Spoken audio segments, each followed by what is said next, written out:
was only me and the engineer. Shad, the producer, he fell asleep. He was like knocked out. And you're still who's running Pro Tools like at this the point? engineer. Oh my god. The engineer was still up. Okay, so you had a producer and an engineer in the studio, Oh. and then my one other friend, and she was passed out too. Like we took, I had a story of them like when we were finishing up, when we were wrapping up. I like went in a circle. They're both like knocked out, Oh my goodness. snoring. But yeah, it was 7 in the morning, and then after that, had to get up at 9 again. Meeting. I haven't done that since I was in school. We used to do that kind of stuff and then sleep on like the big sound panels. Like they're called baffles and they're about 2 feet thick, and we would like go till 6 a.m., sleep on those till 8, and then we had class at 8. Damn. But hey, whatever you got to do to like make the record, right? Right, yeah. Can you hear yourself okay? Yeah, I can hear myself. Okay, no latency, right? Latency is like lag, right? Yeah. No. That's good. No reverb either, because we're just going dry. So these mics, these are a little bit different than the mics that you're used to recording with. These you can go really. I've actually used one of these in school. An SM7, yeah. When I was when I went to school at Douglas, I used one of them. Right up. You can go right up and up close. They sound better close. Yeah. What were you doing at school in Douglas? Where was this? After I graduated, I went to school for 1 year at Douglas for the MTD music technology course. No shit. Yeah, so I actually did, I started off producing mostly, and then I, decided to take up my singing and rapping. But, yeah, I learned everything there. Like, I even learned how to, engineer, mix, master, everything. And then, we had a business course, too, that was part of it. So, just everything that has to do with the industry, the business side of it. Oh, that's super important. Yeah. That's almost more important nowadays than the creativity part. Because the people that don't put themselves out there or don't know how to put themselves out there, what are you doing? You can make a masterpiece in your bedroom, but if you don't know how to get the right people to notice it, forget it. Yeah, and it's just a lot of artists, upcoming artists just get played, just because they don't really have knowledge of how it works and stuff, and they'll just someone's gonna offer them $1 million, they're just gonna take it, but not know what comes along with that, that's the first, a lot of these rappers just end up getting messed up. Yeah. Played. You hear bad stories about that, you get someone broke it down about when a guy gets $1 million advance, 200 grand goes to some cars, the rest jewelry, the house. Yeah. They get taxed on that $1 million as well, and then at the end of it, when you're done your video, you get your jewelry and shit. You got 10 grand left out of your $1 million.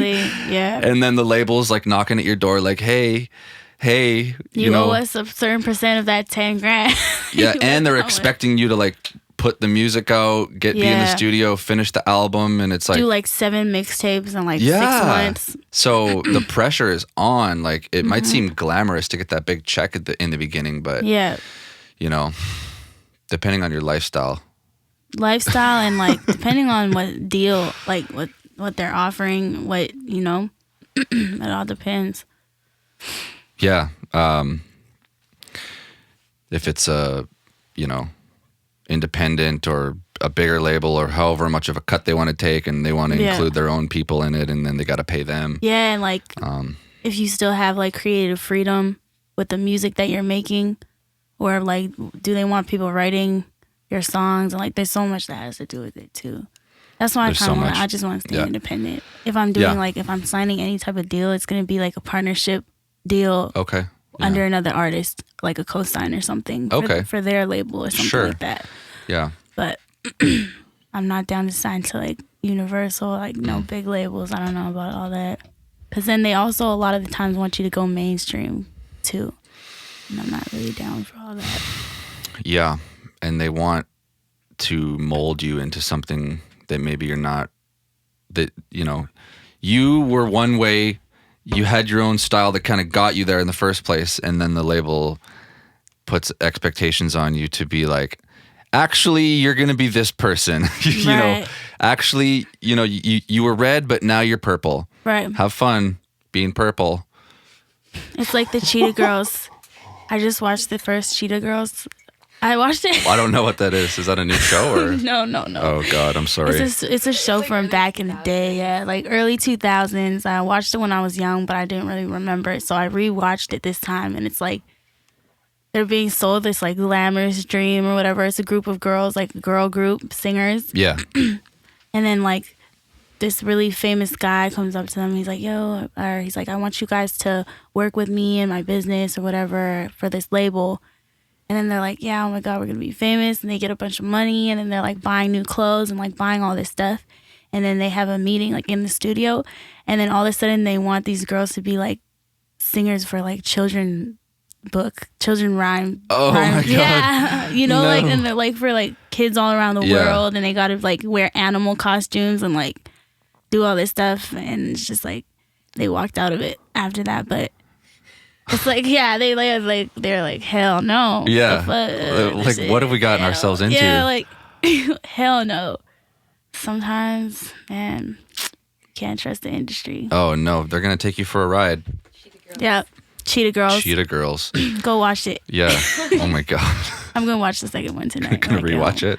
The second one. It's a series or it's a? It's a movie. Okay. But they did a bunch. Oh, and then like, they did a sequel. Yeah, Okay. like they have the first one's in New York, the second one's in like Singapore or something. Can't remember. Okay. Like they go around the world. God damn. But yeah, it's cheesy. It's really cheesy. Well, you know, what's his name? Chance the Rapper proved to the whole world that you don't really need a label, didn't he? A couple years ago, or maybe even a year ago, he won all those Grammys. You know, and he was the first artist in history that wasn't signed to win like Album of the Year and a bunch of other accolades. So Yeah. you know, the we're in an age now where the internet is like the most powerful tool ever. Right. As long as you know how to use it right, you know how to Right. promote yourself and reach the right people, and you can be just as powerful as those labels, you know, using YouTube.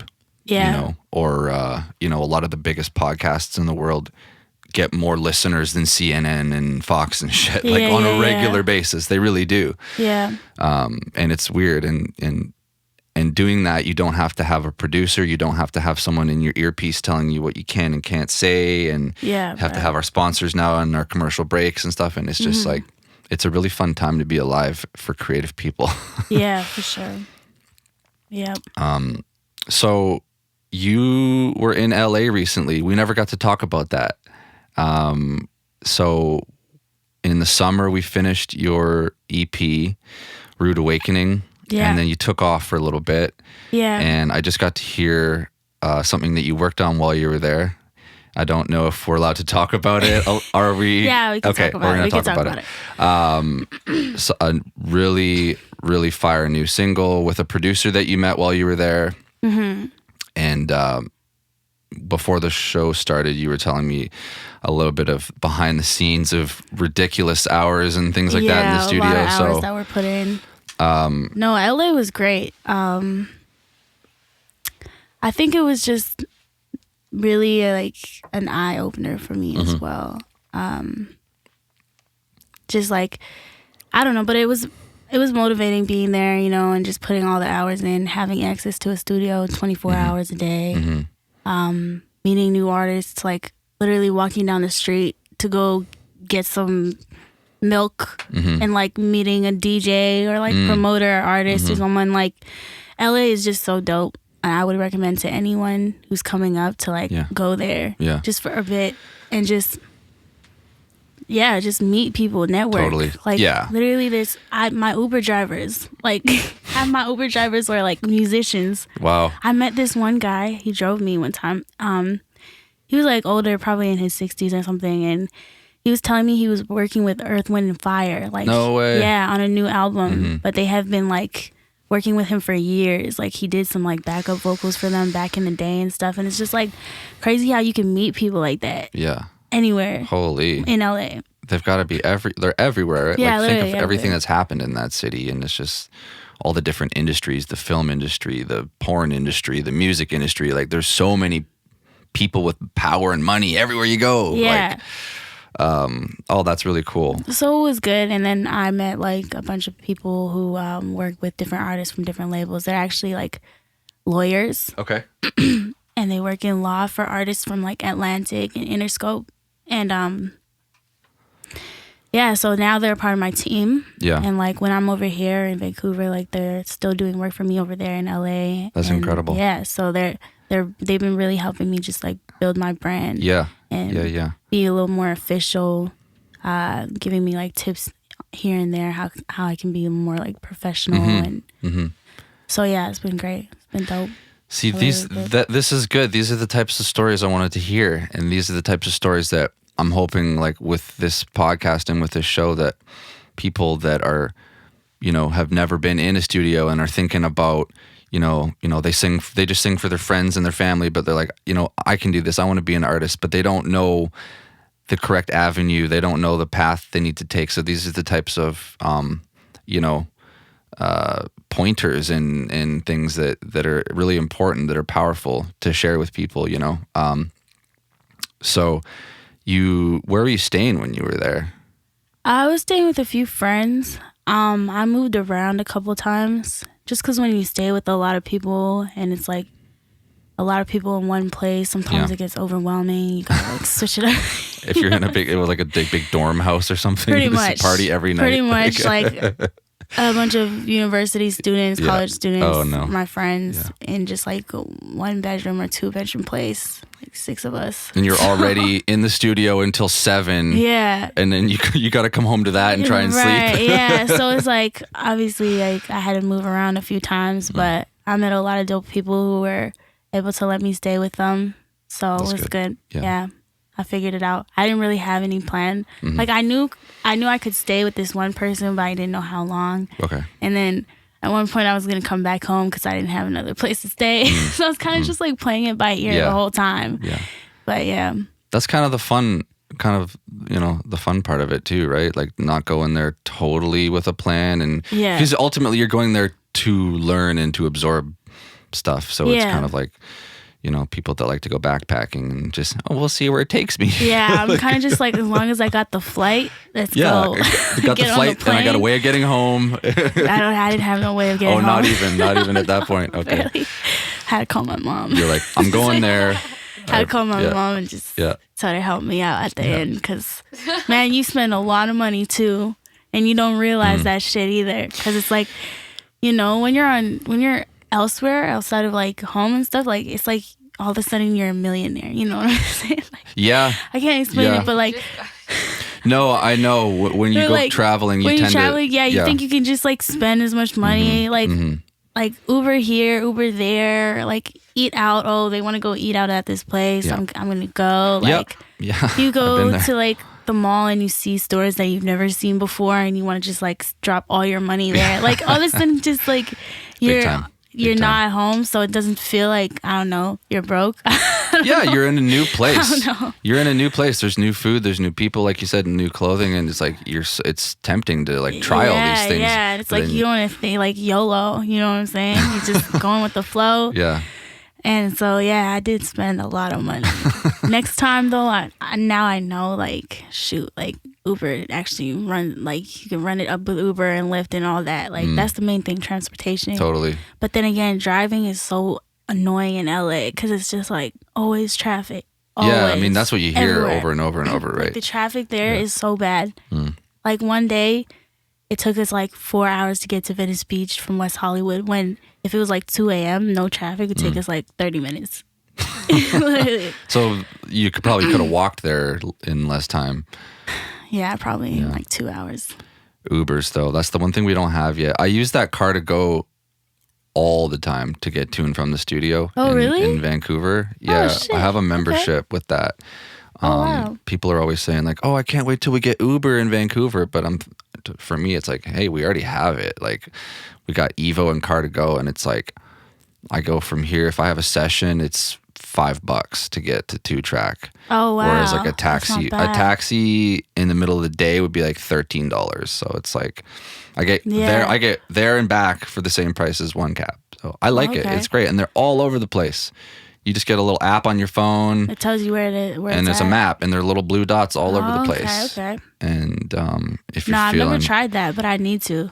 'Cause I don't have a car anymore. Oh, they're right great. now, so. It's super easy to get to sign up, you know, and if you're feeling fancy, you can get a Mercedes instead of really? a instead of a car to go. That little on the map it shows you like which car you get, even the color that you want. Black one, silver one. Okay, I'm gonna need to download that app. Yeah. Or if you know, if you're shooting a video on a budget and just get your videographer to like, you know, Photoshop out the emblem, you can have your Mercedes in the shot. I might have to do that though. No, that might work actually. Like, you don't have to necessarily get the logo in it too. You could just do certain angles. Yeah, creative use of angles. Get the leather seats in their video, or just like, who knows, you know, just like the curve of the back of it, and you know, and that's like, you know, for a couple hours, 2-3 hours with a Mercedes is like, you know, $50, $40. Oh my gosh, So, like, I was expecting it to be more. That's not bad at all. Oh no, it's nothing. It's nothing. So. Well, in LA, like, I don't know if you saw the Adapt video. We did a video for Adapt. Yes. Okay. Oh yeah.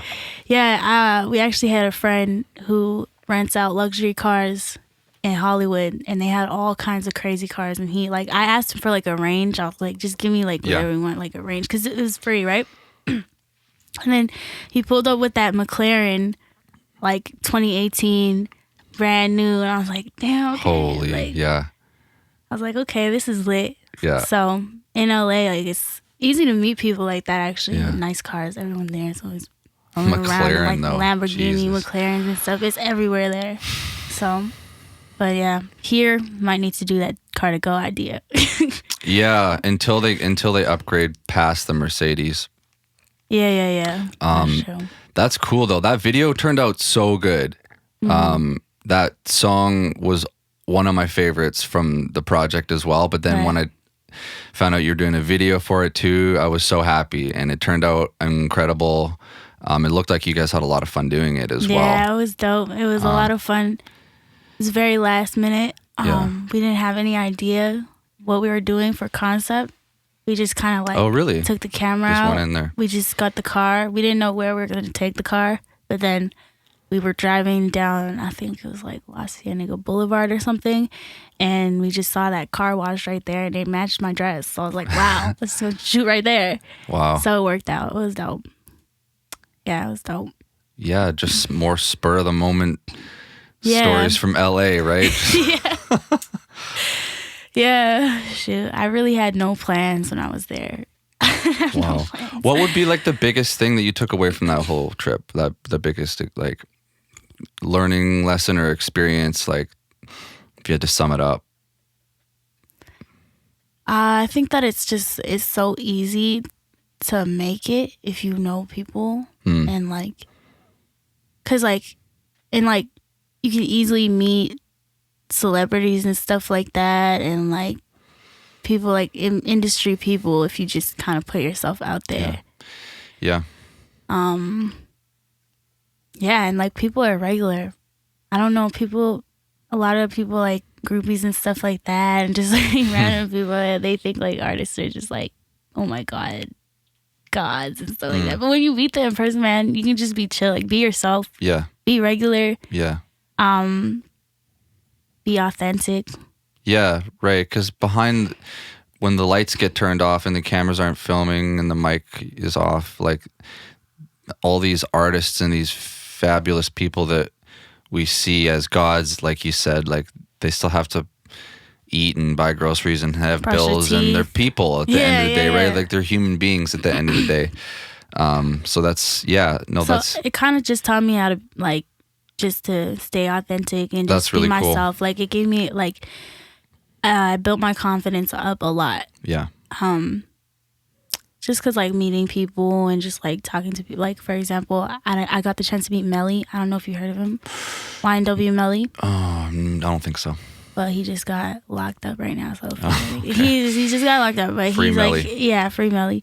I just met him there when I was like waiting to go into this club. I always forget the name, but like he just was standing outside, and at the time I would listen to his music, but I didn't know what he looked like. Okay. So I didn't know who he was, and he's like, "Do you know who I am?" And I was like, "Do you know who I am?" Like, what you talk about? He's like, I'm an artist. And I'm like, I'm an artist too. Yeah. Oh my God. You know, he's like, okay, what's your Instagram? I'll follow you or whatever. And then he followed me. And then I looked later on and it was like YNW Melly. And I was like, Dad, whoa, it's crazy. Mm-hmm. But it was cool. Like, people are chill. You just really got to put yourself out there, be yourself, have confidence and stuff when you walk into a room, carry yourself. Like, don't be shy to talk about your music and whatnot. Yeah. Just because, like, they're higher up or whatever, or, like, more popular than you doesn't mean that, you know, you're still working just as hard as them. Yep. So. Oh, yeah. And everyone was at that point in their own career, everyone too. Came from you know? Somewhere. So hopefully they have, like, a shred of humanity to be able to relate to that and remember that, you know. And, like, respect it. And respect that, yeah. So that's great. That's cool. Sounded like a really overall positive experience, and you got a great record out of it. And now you're back. I'm back in in Van City. Yeah. And what's next? Like, what are you doing these days? So right now I've kind of just been working, trying to put a project together, another project together, but I've mostly just been writing and stuff. I'm doing a music video for Foggy in the next few days. So, I mean, it's actually called All Me. We just switched the name up. Okay. But, well, it rhymes anyhow. Yeah. So we're working on that and just trying to release more content, building up a website, trying to get my branding more like solidified and stuff, and gonna be working on merch soon as well. And then I have a show on March 8th with Cell Phone Lottery.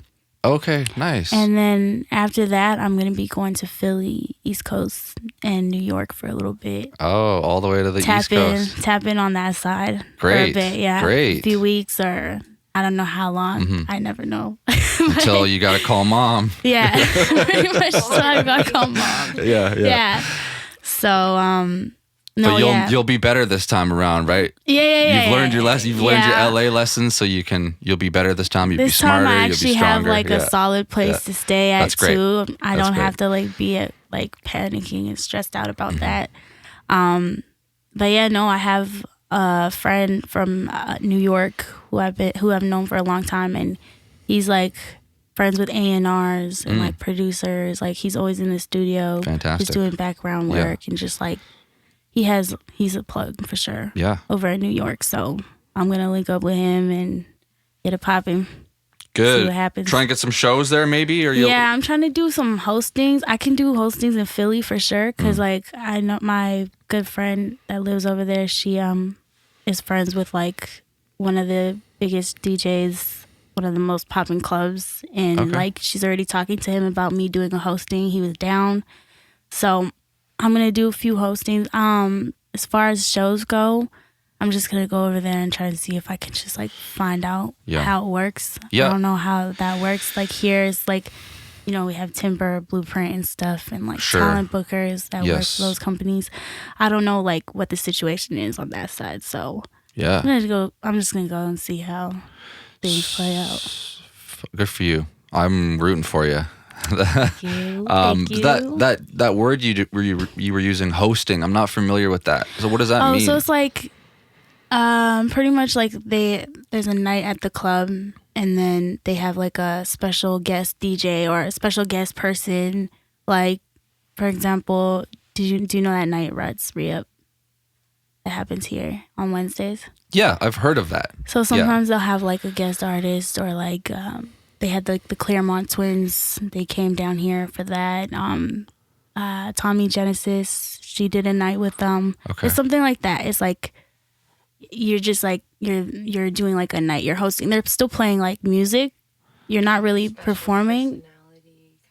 You can do like they'll probably play like one or two of your songs, and you'll just like do it like throughout the night. Just like perform with the DJ. They're playing pre-recorded stuff as opposed to live performances?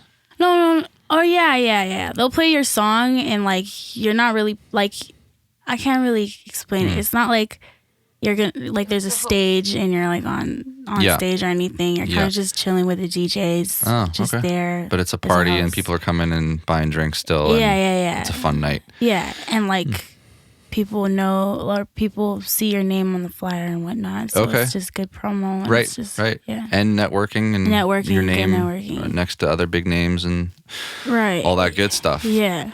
So Okay. So yeah, hopefully I'll be able to do a few of those when I'm in Philly. I know Lil Uzi stays out there, like that's where he lives at, so I'm gonna try to connect with him. Because I know I actually, when he came for Breakout, I knew a few people in the room that were with him. Mm-hmm. And so I was actually like able to meet him and everything and tell him who I was and stuff like that. And I knew some of his people from LA. Oh, perfect. So I'm trying to connect with them. If they're in Philly, we'll see what happens. But I know that he lives down there, so great. I'm trying to find him. Oh yeah, 2019. Because he recently posted something like, I'm quitting music forever. Did you see that? Oh yeah. I don't know if that's maybe he's having issues with his label or something. Yeah, I don't knows? know. Yeah. People do all kinds of things to get people talking. That's also true. It could just be for the clout. You never know. Athletes will retire 3 or 4 times in a career just because they're feeling like, I'm not getting enough attention. Let me retire this weekend, and then people start talking about me. So we'll see. He'll be back, I'm sure. Yeah, I'm sure he'll be back. So are you pretty comfortable performing, in clubs? Like what kind of venues have you done? I've done a lot of club events, and then festivals. Now I've done nice. 3 festivals. Like outdoor kind of things? Yeah, I Sweet. did like Breakout in the summertime, and then I did Faded. Yeah. I was at Faded, and then I did Breakout again in the wintertime. Mm-hmm. So yeah, I'm pretty comfortable. Like, I'm confident. I don't really get nervous before I go on stage, but I do notice I have a better performance if I remember to just say a little prayer before I go on stage. Mm-hmm. If I forget to like pray, then like, I don't know. It just helps me. I don't know. That's cool. Everyone has a ritual. I used to have a ritual. I used to shadow box before I would go on stage. What's shadow box? Punch the air. Yeah. And just get like really hyped up just to get all the jitters out. Yeah. I used to just like beat my chest in shadow box and get all the anxiety out and just woo, Yeah. And then just go out there like laser focused. Oh, okay. But if you don't, I used to find that if I wasn't anxious and that anxiety, like I transform that energy into a good performance. If I was feeling kind of like too mellow before a show, it didn't end up being a good show. Like for some reason that nervousness and anxiety translated into a good performance. But okay. Yeah, those pre-show rituals are great. Everyone's got a kind of a unique take on it. Right. And like what was I gonna say? Yeah, the last Breakout though, there was a little bit like technical difficulties with my auto-tune.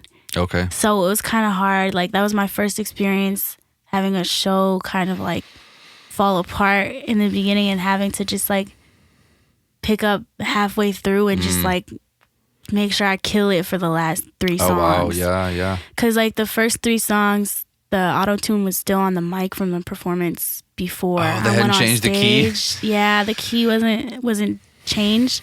So yeah, I was just singing and I could hear myself and it was just off key. Oh, no. It wouldn't let me sing and I was just like my head was just all over the place. Oh, that's a trip. I was like getting really irritated, but I didn't want to show it. So I just continued to perform. And the thing is, like, there was no transition between my songs. It just kind of like went from one, or there was a transition. There was no pauses or anything, no stops. So like I couldn't give myself an opportunity to like turn around and signal the DJ until like the 3rd song. So the first 3 songs, I was just like, oh no. Man, I don't know. Stress And then like the last one, I actually started lip syncing. Like I lip synced because I couldn't like sing. Like it was just so bad, and I could notice the crowd was starting to hear it because like people had kind of like weird face. They were confused. You know what I'm saying? And then there was an acapella part in that song before they cut off the auto tune, and like I tried doing it and I was like, oh no, the acapella part's coming. I was thinking in my head, what am I gonna do? The acapella part's coming on. Oh, you can't hide from that. I can't. Oh man. I was like, what the fuck am I gonna do? So it stopped, like it's acapella, the music stopped. And then I tried to do it and there was some notes on and then the rest was like, just from there on it went downhill and everyone was like, huh? You hear like murmuring like, you know, talking in the crowd. Boy. And then I turned around. I was like, "Yo, run that shit back. Like the auto tune is off, bro. Like run that shit back." And so they ran it back, and then we did it again. And from there on, just had to do the last 3 songs and just kill it. But that was probably the most stressful experience, performing experience. Yeah, I'm sweating just listening to you talk about it. Because like you're an engineer, you're in music, so you know how like terrible that could, you know. Yeah, we're not. That Yeah, I mean, it's one thing to have like too much feedback in your monitors or something, or not an, you know, or the front of house guy's got like a reverb on your vocal that you don't want. But if the key for your vocal is in your auto tune is in the wrong key, it's like the worst thing that could happen. That's like trying to fit a square into a circle. It's just like, or a triangle into a square. Like those, it's not going to happen. Yeah, it's the worst That'll thing. throw the whole thing off 100%. So whole thing. Wow. Well, good for you though, for like sticking through it and not, you know, dropping the mic and just like saying, fuck this. Yeah. You know. I was just like, man. Whew. But, nah, it was okay. Like, I was like, hey, this is just a lesson for next time that we really do need a sound check before. So crucial. Like, because the thing is, they didn't do a sound check. Like, they didn't have a sound check for me. I don't know. I guess they just didn't have time or something. Yeah. I don't know what happened with that, but they said there's no sound check. So we kind of showed up, and then that happened. But I was like, hey, I need to make a point to let them know that I need a sound check. Yeah, before my performance. Yeah, these are all good learning lessons. All these little speed bumps, right? And next time you'll be more prepared. You'll know, and it's better to have this happen now than, you know, when you're at Beyonce level and your auto tune goes wrong. Yeah. But at that point, you know, she's got teams of people making sure every little fucking detail is perfect. Perfect, on 2 point. Yeah. sound checks a day, and there's a whole rigmarole, right? Yeah. And but it's so important. That gets me thinking a little bit about now that we're on the topic of like live shows. When you're performing live, a lot of bands I know, like not hip hop, but like rock bands, they have things called backing tracks, which are really popular. So, you know, in the studio version of this song, they'll have the whole band. They'll have the keyboards and the drums and the synth and everything. That's the version you hear on the CD or on Apple Music. But then when they're live, they don't actually have all those extra instruments, everyone on stage playing those instruments, so they're pre-recorded and they're called backing tracks, right? Like a shaker or something. Yeah. So that they don't have to hire an extra guy on stage with a shaker. Right, yeah. But in hip hop, it's really common to have like your chorus as part of your instrumental, just to like kind of back you up a little bit. Right. Or some guys will throw their ad libs on their backing track. Yeah.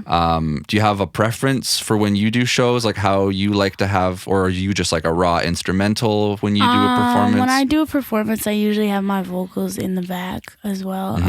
Just really quiet though. Yeah. Just almost like you take like all the mids and high, like you just have it like really quiet in the back, like almost like an ad lib. Yeah. Okay. Yeah. And then I just do them on top of that live, but I'm finding myself wanting to do it more instrumental lately. Like for my next performances, I want to actually just try it, just doing just my vocals, like no background vocals in the instrumental as well. Just because like I feel like it gives me more freedom when I have that playing in the back. I feel like I gotta do it with what I'm singing. It just throws me off a little bit. Like I don't have as much freedom. Just like, yeah, you're tracing a little bit. Yeah. Whereas if you have no backing vocal and just the instrumental, you can swing your words a little bit more, or you can do your live version a little different than your studio version, and have a little bit more fun with it. Yeah. So I want to try that. I've never tried it before, but I want to try my next few shows. What are at least like 1 song or 2 songs. Yeah. Okay. Yeah. What are your rehearsals like? If you're going to be performing in 2 weeks, like what would your schedule be like to rehearse for an upcoming performance? Kind of depends. I mean, like for Breakout, we had dancers, so we were rehearsing like almost every other day. Oh, nice. In like a studio community room type thing with the dancers and the DJ, and we just like run through everything from beginning to end. But if I don't have dancers, I'll just like me and my DJ will just like link up at home or something and just run through it. Yeah. Just like, yeah. Is there any sort of like fitness regime for a live performance? Because certain acts, like you're saying, you have dancers and you're singing. That's a lot of cardio. That's a lot of breathing, I right? need to start not as of right now, Right. but I noticed myself really huffing and puffing, yeah. in between songs. Like, hold on a second.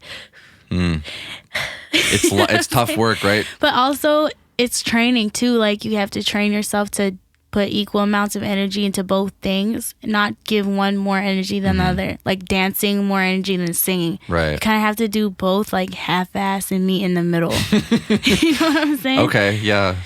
Because like if I'm really focused on one thing, it just throws everything off. Like you gotta just like be able to balance the singing and the dancing. Not dance too hard so that you're out of breath when you're singing, right. yeah, or sing too hard that you're not paying attention to your dancing and you just fall behind. Yes. So there's some training that needs to. I need practice when it comes to that, and I definitely need to get back in the gym because it's important. Hard for me to go up you know, stairs. Yeah, like flight of stairs. Doing a big arena show for like an hour. That's impressive when an artist can pull that off. And it's very impressive. For real. I've never done an hour. I've done, back in the day, I've done half-hour sets. I did, maybe 45 minutes, and I used to do a lot of cardio before a show. Like leading up to it, I would jog and I would just rap out loud all my verses while running. And I would run for like down the beach or in the golf course or whatever, but rap while running out loud. And if I could keep up with my whole route, then I felt like I had the confidence to go into that show, right? Obviously on stage, like I'm not dancing, but I'm moving around and there's some sort of crowd participation and I'm trying to get people in and, get people hyped up. And so, yeah, the cardio aspect is super crucial for very important. And I hope young rappers listening don't forget your cardio, don't forget your breathing. That's one of the biggest things, even in the studio. That one of my biggest pieces of feedback is like, how is it? People will look over at me and ask for feedback. How was my take? And I find my feedback so often is, focus on your breathing a little bit more. Yeah. Did you give yourself enough of a chance to take a breath to get you to the end of that verse? So that's such an underappreciated aspect of performing and of not just singing, rapping, but you're if you don't breathe in, you can't put the note out. Yeah. So it's huge. There's a science to that, I think. Yeah, for real. It's important for sure. Even like when you're recording and stuff like that, you can tell the difference between the takes that are, like you were saying. Yeah. That don't have steady breathing and whatnot. But I'm still learning on how to get better at that. But I switched around my style a lot. I know you heard the last track. It's kind of Adapt was like the beginning of like where my sound is really gonna go into, because I don't know if you remember, but like, well, obviously you remember the last thing we worked on was what's it called? Luminary Hustle. You remember that? Yeah, I remember that. No, that was was before we started working together. Okay, so I worked on that with Denton. Okay.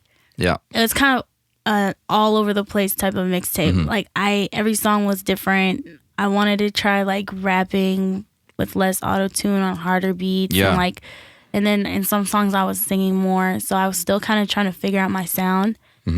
Rude Awakening, it was kind of similar, like getting more towards like one sort of style of beats and rapping, but Adapt, like I really took Adapt with, and then like just like went forward with that exact like style, sound, cadence, everything. And so now on my music, I feel like it's consistent. My flow is like, it's distinguishable, you know what I mean? As of like, just being very versatile. I'm still versatile when it comes to like choosing beats and stuff, but my flow and my cadence, the way I say things on a beat is like consistent now. So yeah, I'm starting to learn more. That's good. It takes a while. It takes a long time. My first 3 albums, I didn't really know what I was doing. Right. Yeah. You know, and then it wasn't until like album 4 or 5 where I was like, this has a sound to it. This has this sounds like Max DeShaw, and I feel comfortable each song to song, and I've got a flow and I've got a style now, and but you know, that took 60 plus songs to get to that point. Because before I would think when I would hear a beat, like who would hop on the beat and how they would get on it. I'd be like, oh, this kind of sounds like a Young Thug beat. How would he get on this beat? And then from there, I would kind of just like work with my like flow and like try to like follow something like that. But now I'm like, okay, how would Nala get on this beat? Let me look at my previous songs, like the ones that I really liked, and just see like how I did that and how I could like put that on this beat type thing. So I'm really starting to find my sound, like that's really cool. For real, I think I actually found it with these last few songs I've been working on. Like it's just been consistent. So amazing. And someone made a Nala type beat the other day, so it's dope. And they tagged me in it. Oh, how would you describe that? A Nala type beat. What does that mean? Well, like, you know, on YouTube, how they have like Gunna type beat, Free, Young Thug / Zaytoven type beat. Oh, I see what you're saying. Yeah. Oh, no way. So that's okay. Like on YouTube, and they have like free beats. So like Thug X Zaytoven or something. Type beat in the square bracket at the front. Yeah, type beat, free, and then the tag comes in every 10 seconds, so you got to pay for the full version for the tag to be taken out. But anyways, so someone sent me a Nala type beat, well, tagged me in a post, and it was like Nala type beat, or it was not just Nala, it was like Nala, Cody Shane, and Illuminati type beat. Okay. I was like, okay, that's a big stamp of approval, right? Yeah, that's my first type beat. So I was like, everyone go use this. Wow. Use this, send it to me. Go buy this beat, get it on YouTube. And what did you think of it? Is it something that you would have used? I noticed now, like since Adapt, I've been using a lot of like live instruments, and I like beats with live instruments. So there was a lot of that in there. And then I asked the producer, what made you think this song was like me, my sound? He said the live instruments, because he liked Adapt. Yeah. So I was like, okay, so that's probably the only thing. Other than that, it was kind of like a Cody Shane type beat, like Lil Uzi type beat, a lot of like other synths and stuff in it, and like, I don't know, very upbeat. I get on a lot of slower stuff. It was a little more upbeat. Like I probably wouldn't hop on it, but I might. There was a little bit. There was quite a bit of slower but it's still stuff. Dope. Like on now Rude that Awakening I think was about it was a lot of slow stuff. Specialty was like not dark, but still slow-ish. Not something that you could like necessarily put on if you wanted to dance. Yeah, it was like they were still, you know. So I wanted to talk to you about your writing process a little bit, like where you get inspiration. You know, we just talked about beats a little bit, but where you get ideas for lyrics. Like, are there experiences in your life, or are there people in your life that like you find that you're consistently drawn to or thinking about when you write lyrics, or like where do you get your ideas and things? The beat will tell me everything. So when I hear a beat, it reminds me of certain things depending on what type of beat it is. I just did a song that had Middle Eastern strings in the background. Cool. It was very like desert. So I was like, okay, this song kind of sounds like, you know, a boss type. I don't know. I can't explain it, but like the vibe of the beat will tell me what direction to write in. And then from there, I kind of think of experiences that people can relate to, or like talking, like it just depends, you know, like on the beat and the vibe. And then from there, I just think of certain words. Lately, I've been trying to expand my vocabulary a little bit. You know use the words that because it kind of gets to be like the same thing. Like I notice, like I have a style of writing that I always go back to, like using certain words, talking in like that perspective. Sure. So I'm trying to just break out of that habit and try using new words and just different things. I want to try writing like in third person too, or like writing from outside of my perspective as well, like more storytelling type storytelling. stuff. Yeah. I want to try doing that because it's just good to like be versatile when it comes to that kind of stuff. Yeah. When it comes to writing, because like people want to hear different things, you know. It gets really repetitive if you always do the same style using the same words. So. Yeah. There's probably you could probably count on two hands like the most used words in hip hop and R&B nowadays, and they're like, there's a high percentage of a chance that those words are going to be in almost every song, right? Mm-hmm. So, trying to expand your vocabulary is great. I read the dictionary when I was 17 or 18 to try and expand really? to like learn new words to rhyme and stuff like that. So I mean, you don't have to go that extreme, but listening to podcasts, just reading books too. Yeah, I've been reading a lot more, just like reading stuff on my phone though, like random articles and stuff like that. Like, I can't really. I need to try and get into books, but like I really don't like reading books. I don't know. I don't like holding it up. My hands all cramped and stuff. Hands all cramped. Like looking like arthritis hands. Like trying to like, you know, like I don't know. I just never really got into reading. It's so boring at first. Like you try to get introduced to you try to get into these characters, but like you don't know them. Well, fiction is one thing, but you can read about history. You can read about like the Russian Revolution. That's what I've been doing lately. Like, see, but on my phone. On your phone, just scrolling. What about? No, like I'll search up like mythology and stuff. Like, oh, I want to know like more about like Egyptian gods and like witchcraft and cool stuff like that. So I just start reading it and like. You could get a Kindle. Oh yeah, my little sister has one of those. I thought about that. Or you could just do audiobooks. Audiobooks are really popular. Yeah, you know? But I don't know. I just can't get into it, you know? Like I can't even get into like hearing like an interview like playing in the background of something. Like just turn it off. You know what I mean? No, like on like for example, like people watch a lot of like Breakfast Club and stuff like that, and they just keep it running throughout the day. Like some of my friends just like keep it running, or when I'm like somewhere, it's just like running. It's on. But there. I can't get into it really, unless it's some like really funny. For example, the Soulja Boy interview on the Breakfast Club. That shit was funny as hell. Oh, I didn't see that. No, Drake, I missed that. Drake. Oh no, was he trying to start something?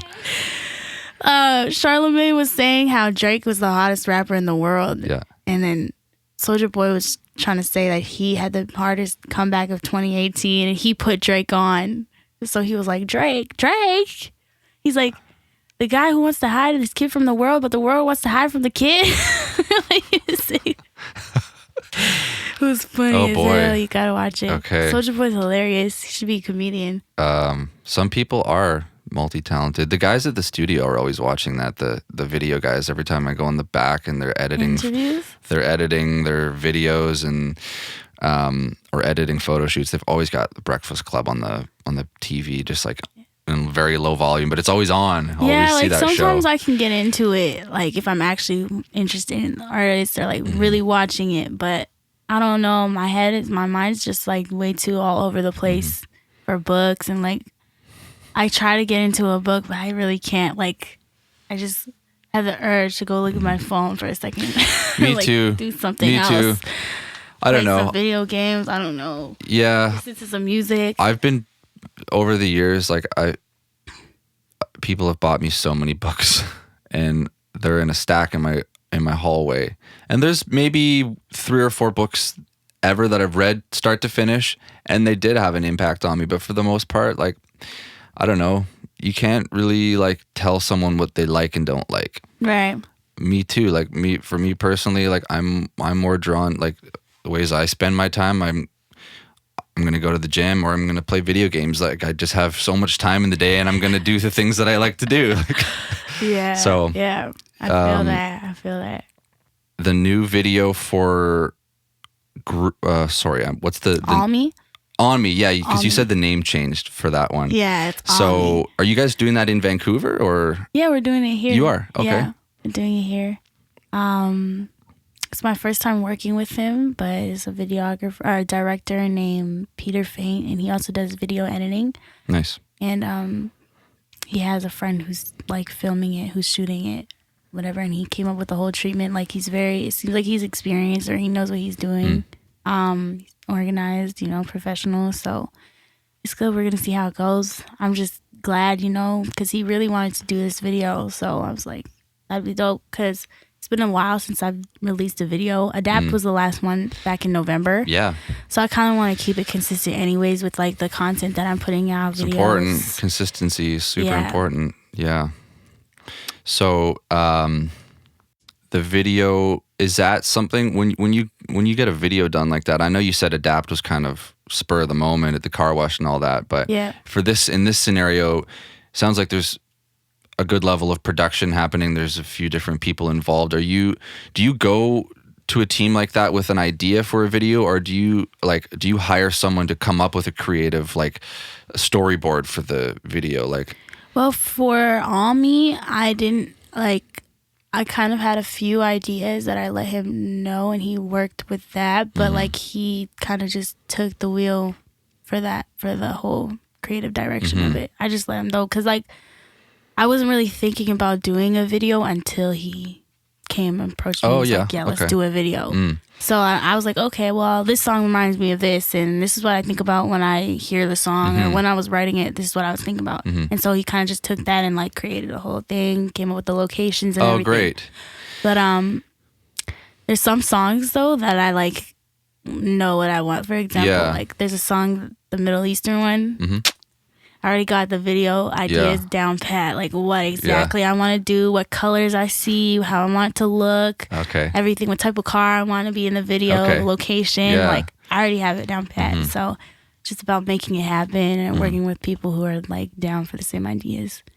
Yeah. So. And if you can't see it all the way through, like you said, just giving the building blocks at least to the director and saying here's my idea. Can you work with this? Can you take it to the next level for me? Yeah.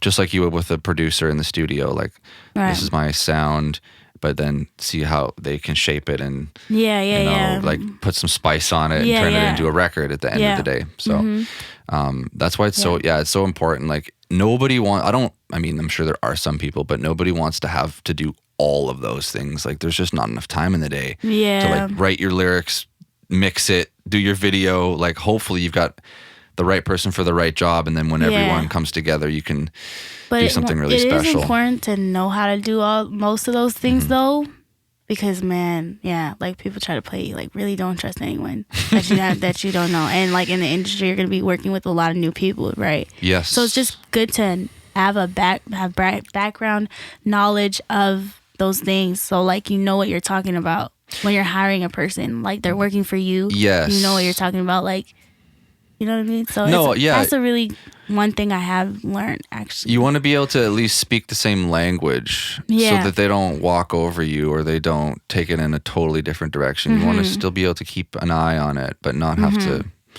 build the whole thing yourself. Really. Yeah, exactly. Still be able to to let them know what you want and how you want it and whatnot, and then obviously if they have more experience with it, then they'll take that and just man, sometimes people try to tell you different rates and stuff and all these different things that you've never heard about, and it's oh, okay, maybe I just don't know much about that, but it's no, do your research. Do your research so people can't just walk all over you and try and sell you a bunch of stuff that you don't need. Yeah, exactly. So vicious industry. Everyone's trying to make a buck, or everyone's trying to get their hands in your pockets, in the artist pocket. Right. Yeah. Literally. It's a feeding frenzy off of the talent. Yeah, for real. It's bad enough being a boxer where your promoter takes however much money, like Mike Tyson's guy back in the day. But in the industry, or music industry, it's not just the promoter, but the video guy and the stylist and the makeup person and the guy renting your car or selling your car for your video shoot. That's it goes on and on. PRs. Oh my God. All the R's, A&R's. Everyone ends with R. Yeah, everyone. Yeah, you got to be careful. Yeah. who are you listening to these days? Like, Okay. So I always keep old music in my playlist. I've been getting into a lot of funk lately. old music, like old, like funk. 70s we're talking? Okay. 70s, 80s. There's always that music in my playlist because I like to switch it up. I don't always want to hear hard trap beats. I don't always want to hear. Oh, yeah.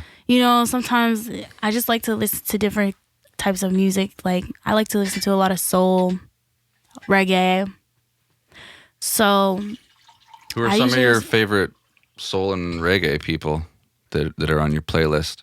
Soul. I like soul for real, but they're not really soul. They're more into like R&B. Like, that era is so mixed. It's kind of hard to define what genre it is. Like, Isley Brothers, Teddy Pendergrass. They're all like, Teddy Pendergrass is one of my favorites. Al Green, of course. Who else?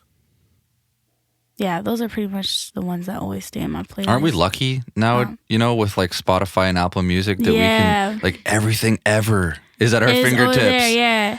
It takes Netflix to a whole nother level because, in Canada, we have like a percentage of what they get in the States. And then in the States, it's still like not every movie gets to be put on Netflix because there's, there's competition and these studios don't want to lease it. But Apple Music and Spotify, man, is everything ever. Everything. Like, it goes so deep, Yeah, it's dope. It's so great to be able to just go down the rabbit hole and explore stuff that, like, you never would have listened to. Like, I do the same thing myself because, like you said, it's tough to listen to the same genre all the time. And for me, at the studio, 99.9% of the time, it's trap and it's the hard beats and the 808s. And, that's why most of the time I just find myself listening to podcasts or people talking or lectures and stuff when I'm on the bus or whatever, just because I need to clear my head from all the beats. Just like take a break from it. But for like actual enjoyment and to relax me and for, like, I'm not listening to hip hop really ever, which I'm ashamed to say. I have to go out of my way almost to do my homework to keep up with what's recent, just because so much of my time I'm just, I do this all day long, and then I come here and I do it more, and I do it more editing. Yeah. So I have to go out of my way to find out what's recent, what's cool, like what's the new sounds and stuff. And but Apple Music is so great. Like, the music, you can go any decade, any genre, and it's been really cool. So you like the old soul stuff? Yeah, I like the old soul stuff. Erykah Badu, Jill Scott. Like, I also listen to them. Lots of reggae, but I've been like I do listen to new stuff too. I can't say that I'm always listening to that either. Right, like lately I've been listening to the new Gunna album, Drip or Drown. Okay. That just came out. I haven't listened to Offset's yet. I just found out about that yesterday. Offset's? Yeah, he's got a cool album cover, like the Egyptian thing going on. I like that. Yeah, I really liked the cover. The cover was dope. And then Culture, his little baby, they finally revealed her with the album cover. Oh. Her and Cardi B's baby. Oh, okay. They've been like hiding her since they had her. Oh, I didn't realize that. So, yeah. No, that was dope. And then I've been listening to Future, a lot of Future. Lots of Lil Durk. Jada Youngin. Mm-hmm. He's from the South. Been listening to a bit of him. But yeah, pretty much it. Like hip hop, old soul, classic music, everything. Do you think we're going to be... How much longer do you think this trap sound is going to last for? Like, do you think we're... Because it just seems like it came out of nowhere. I started listening to hip hop when it was like Tribe Called Quest, Nas, Wu-Tang. Yeah. That was my era. And then somewhere around like Jay-Z's Blueprint 3, like it just switched to the hi-hats and it seemed we've been there for like 10 years now almost. And it's like, so what do you think is next? Like, are people getting sick of this sound yet? Like, is something new around the way? Like, are you sick of it yet? Like, to be honest, I'm getting a little bit tired of like the auto-tune stuff, like with every artist. The heavy auto-tune. Yeah. I've actually personally, I like started to take the auto-tune down a lot on my music because like I preferred like the way you mixed adapt is dope because you can't even really notice the auto-tune. It's not really, it's there, you can hear it a little bit, but it's not overpowering. Not distracting. Yeah, and distracting. Yeah. So like I've been doing that lately. But yeah, I feel like people are starting to gear towards the rock kind of like hip hop, like Juice World, Comethazine, like emo hip hop. I don't know what genre it is, but it sounds like emo hip hop. Yeah. But it's a little more spaced out. I feel like that's where it's gonna go because a lot of these young kids are really into that right now. Like the whole, like I don't know, rock hip hop genre. I feel like that's where it's actually gonna go. But I don't know. Because there is a lot of new artists that are just coming up that are just starting to get on and they're still like very trap style beats and everything. So it's hard to say. There's a new one every day. It's hard to say. It's so hard to keep up. I don't know. I don't know how it's going to... Do you ever think about getting back on the, production? Yeah. Because that's what you were saying, like that's kind of where you started, going to school. And then do you ever have the urge to... make a Nala type beat for yourself, right? Yeah, I do, but it's so time consuming. Yeah. But I figure like when I actually like get popping enough, I'll be in the studio with the engineer and I'll just like make a beat and he could just like spice it up a bit. Like I have like time like that. Like next time I go to LA, I'll probably have time like that too. So I'll just like mess around with it, give him a break and like that way I can practice and learn more and get better at it too. Yeah. So eventually I can like actually start making beats for other people and whatnot. Yeah. But like right now, it's kind of hard to do that at the same time. I just focus on my singing. It is. And rapping and stuff. So, but I do, sometimes I'm like, damn, I know what this beat needs. Yeah. I know where he should have done. Like sometimes I'm like, he shouldn't have done that. Yeah. Yeah. Like he should have done it like this. But actually when I was in LA, when I was working with Shad, I like helped him make one of the beats. He was making it for me and I was like, you shouldn't keep the transgression like 4 bars. You should make it 8 bars. Like make the melody like go somewhere else so it's not super repetitive. And I was like, and he's like, like this? And I was like, no. Like this? I was like, no. So I was like, give me the damn keyboard. So I actually did it. Oh, no way. And he was like, yo, that sounds dope. Like, you're right. He's like, okay, I see you, Nala. I was like, yeah. Sometimes like... you need another creative ear. That's important to keep that though in your back pocket, to have that and to not lose it. Sure. Because I found myself getting rusty on making beats and it was forever that I hadn't made one and it took a little bit longer to get back into it. And whereas before, if I was making them every day, I could just hop in there and, piece it together real quick. Yeah.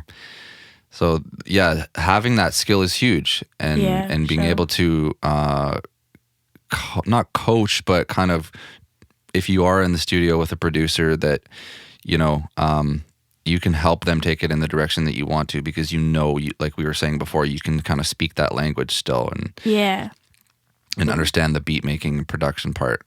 Yeah, once I have like all the I don't know how to say what. Resources or whatever to like actually get live instrument players in the studio with me and like tell them how like I can't wait Session just to like players. Produce do all that with live instruments. Like I was just telling my sister actually how if I go on tour like around the world like in Asia, I actually want to like be able to get in the studio with artists from like wherever I am, like if I'm in India or something, get a sitar player to come to the studio. Like totally. I can't wait to be able to do that and just like incorporate different instruments into like this music I'm making.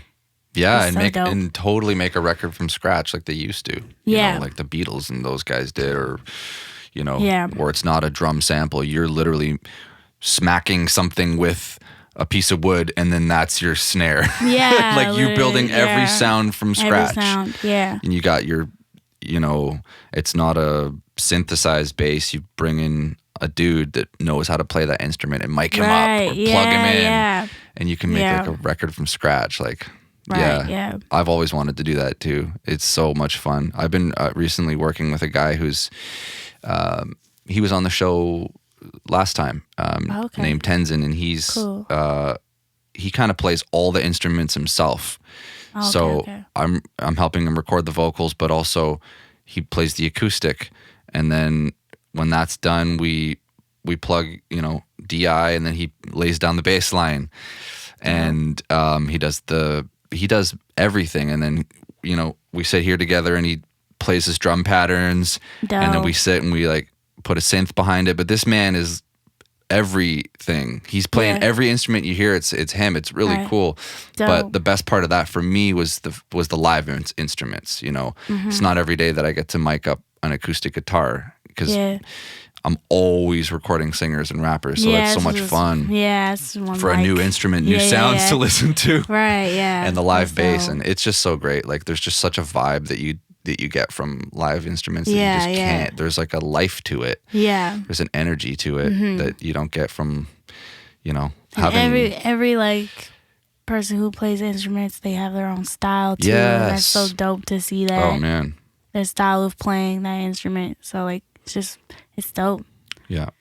Yeah, like when I was in school at Douglas, we did a lot of live recording of instruments and stuff. Like one time we had to help mic up a whole orchestra, actually. Oh, cool. Yeah, so it was kind of dope to learn all that. And then, everyone's just so into it. Like, there's something about playing instruments. Everyone's just feeling it. Like, it's dope. Mm-hmm. The whole energy of it. Yeah. It's cool. Yeah, it's like an extension of the music. The instrument becomes like an extension of that person's emotions, right? Mm-hmm. And then you put a mic in front of that, and you're capturing magic. You're I can't remember who said it, but I just love this quote. It's like, music is what feelings sound like, Yeah. And if you think about that, that's so like, true. It's really true, right? When there's that song, whatever song it is, you get goosebumps and you feel it, brings and back memories. And you don't control that. Like it's controlling you. It's doing something to you that you can't. Right. Like you feel hot, you feel cold, you feel tired, but music makes you feel something, and it's like, what is that? Yeah. And that's so cool when you can make a record that does that to someone. Yeah. So I think that's what I'm always trying to do, is put like as much emotion or so that intangible magic into it as you can. Yeah. So, well, I won't keep you for too much longer. I know you guys are on a tight ship, and you just came from a photo shoot today as well, and you're bouncing all over the place. Is there anything that you wanted to share with your fans, or any shout outs before we get you out of here tonight? I just want to shout out my team and my family and everyone that like supports and helps me do what I love to do. Man, to my fans, I just want to say I appreciate each and every one. Yeah, same thing. People who support me and whatnot, listen to my music, and actually, respect what I do. Yeah. Beautiful. So, Rude Nala on IG? Yeah, Rude Nala, Rudenala. On IG. The album, the EP is Rude Awakening, is available everywhere right now. That's the one we did over the summer. Mixed by Max DeShaw, recorded at 2-track. Yep. Go check that out. The new single is on the way, as well as the video. Yeah, new single on the way, Wednesday the 27th. Oh my God, Wednesday the 27th. Look out for that. And we'll see you real soon. We're rooting for you. Good luck with when you go to the East Coast. That should be really fun, and we'll have to get you back on, and we'll hear all the East Coast stories next time. For sure. But thank you so much for coming and doing this. This has been a lot of fun, and thanks to everyone for tuning in, and we'll see you guys next time. All right? Yes, sir. Okay, peace. Peace.